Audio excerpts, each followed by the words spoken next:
বন্ধুরা, আমার ছাদ বাগানে সবাইকে স্বাগত। এমন সুন্দর জবা ফুল পেতে হলে বড় বড় থোকা থোকা যদি জবা ফুল পেতে চান, তাহলে আমার মতন এইভাবে পরিচর্যা করুন।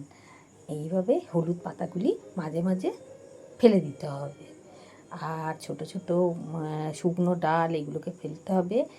সপ্তাহে একদিন করে খোল ভিজে জল পাতলা করে গাছের গোড়ায় দিতে হবে। আর খাবার ভালোবাসে জবা ফুল, খুব জবা গাছ ভীষণ খাবার ভালোবাসে, সেই জন্য আমি ঘরে একটা অমৃত সার করি। এনপিকে, কলার খোসা প্রচুর পরিমাণে পটাশিয়াম, আর ডিমের খোসা ফসফরাস, আর খোল সর্ষে খোলের গুঁড়ো, ওতে আছে প্রচুর পরিমাণে নাইট্রোজেন। এইগুলো একসঙ্গে একটু নিম খোল দিই, এগুলো একসঙ্গে মিক্সিতে গুঁড়ো করে আমি মাসে 2 দিন করে গাছের গোড়ায় দিই, তারপর জল ঢেলে দিই তার মধ্যে। এতে আমার এত সুন্দর ফুল হয়েছে, আর কুঁড়ি দেখুন কত। আর পোকা লাগে মাঝে মাঝে, পোকা লাগার জন্য নিম তেল 1.5 ml দিয়ে 1 লিটার জলে ঠিক সন্ধ্যার আগে আমি মাসে 2 দিন করে স্প্রে করে দিই।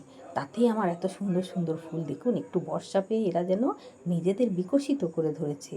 আর কুঁড়ি দেখুন কত, প্রচুর কুঁড়ি এসছে গাছটায়। কালকেও আমি 4-5টা ফুল পাবো। আমি সব তুলি না, কারণ ফুল হচ্ছে বৃক্ষের শোভা।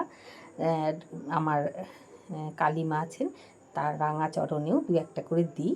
কাল এগুলো আমার ফুটবে, দেখুন কত কি সুন্দর যে লাগে। 10টার দিকে এরা ফোটে। এইভাবে ছোটো টিপস যেতে আমার চ্যানেলটা